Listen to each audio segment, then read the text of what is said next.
Here comes the seventh country, New Zealand.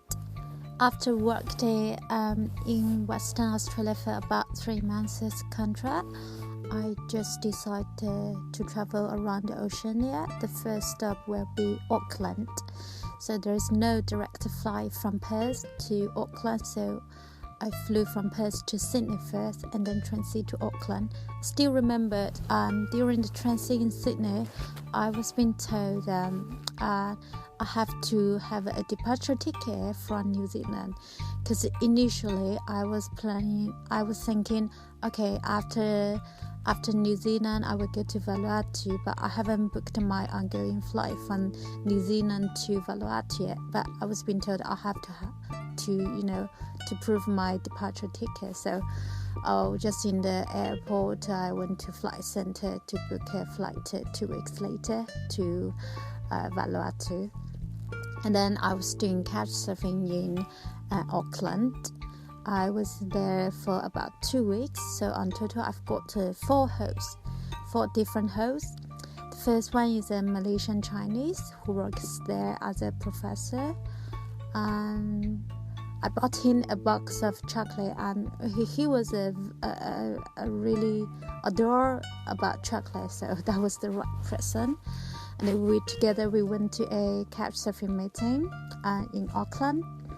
The second host, it's a Lao people, and then during my couch surfing there's a French couple, and then after that came with another Chinese girl. So me and another Chinese girl were sharing the bed together.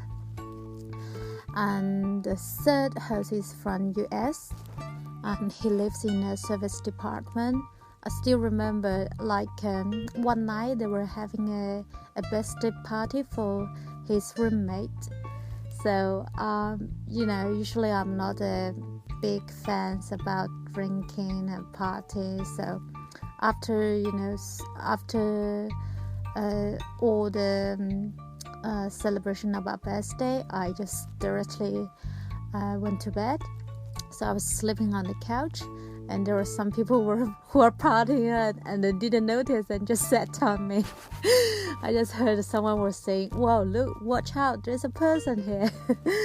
That was really, really funny. And the last host is a local, and he also lives in the service apartment, and he was very, very kind. And during the day he was busy with the work, so I just treat him for some Chinese food, and he really liked it. And during the night, after he finished for work, he was just very eager to show me around, drive me around, because he hasn't got much time to show me around. And then he was very considerate host, and he told me that I shouldn't trust everybody, but my style is I trust most of the people I met, perhaps 98%. And during the time in Auckland, I also joined a local tour called the Kiwi Experience for few days trip in the north part of New Zealand. Our guide is a Maori people, and he sings very well. And we were on the 90 miles beach driving, and then that was my very first time staying in a hostel during that few days trip. Excuse me. And then during that trip I met 2 German girls. They're lovely, and we became friends until now. So we did sand surfing together, watched the dolphins. And then I still remember during my first time stayed in a hostel, because grow up I get used to use the pit toilet. So when I use the toilet bowl, I don't sit on, because I think it's kind of dirty. Everyone sit there, so I just squat. And then one early morning, I'm not completely wake up, so I need to go to the bathroom. The bathroom is a shared one. And then I just, doing my things, and suddenly I feel something touched my bum. And then when I realized I just forgot to remove the toilet bowl cover. So shit happens. And then the most important thing is I have to clean that up. Otherwise, I will be the most hated person in the whole trip. I have no idea how I cleaned it, but for sure I did it. Mess up, clean up. And after that, I took both of my German friends to try my favorite Chinese food in Auckland. I still remember this special ingredients we used that in the Sichuanese cuisine. It's kind of a peppercorn, and mainly used in the Sichuanese cuisine.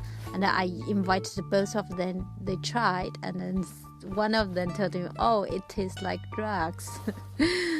Yeah. And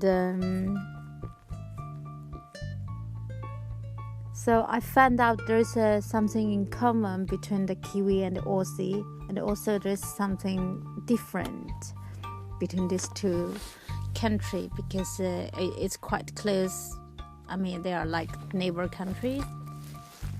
And then I would love to go back to New Zealand one day to see the southern part, because I've been always told like the south is far more beauty, the nature. Yeah, so I'm looking forward to do that. And also perhaps one day I want to live a little bit in New Zealand, because the air, the lifestyle, and because I want to experience some different lifestyle. And I still remember that when I was in New Zealand, everyone will ask me, what are you doing in Perth? Because Perth is kind of a so-called isolating city. But actually I was just, working to save up and then to support myself to travel. After visited New Zealand in 2013, I've never get the opportunity to go back.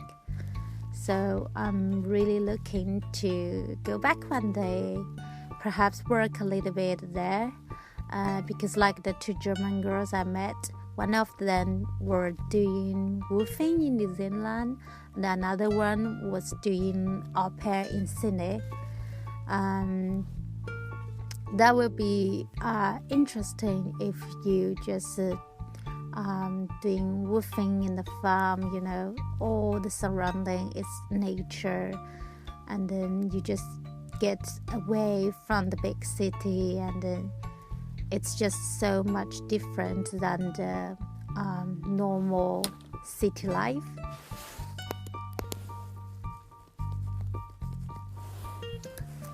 And thank you so much for listening. I hope everyone enjoyed, and I want to my podcast be listened and by different nationality.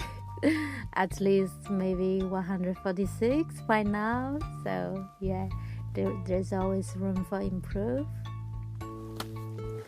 And the next episode coming up will be Vanuatu. So I would just thank you so much to end up this episode here, and I'm looking forward to share with everyone about Vanuatu, which is so-called one of the happiest country in the world. Thank you so much again, and if you enjoyed, please subscribe, and also drop me a line on iTunes Store, mark my podcast, so let me know what's your feedback. Bye for now. Ciao, ciao.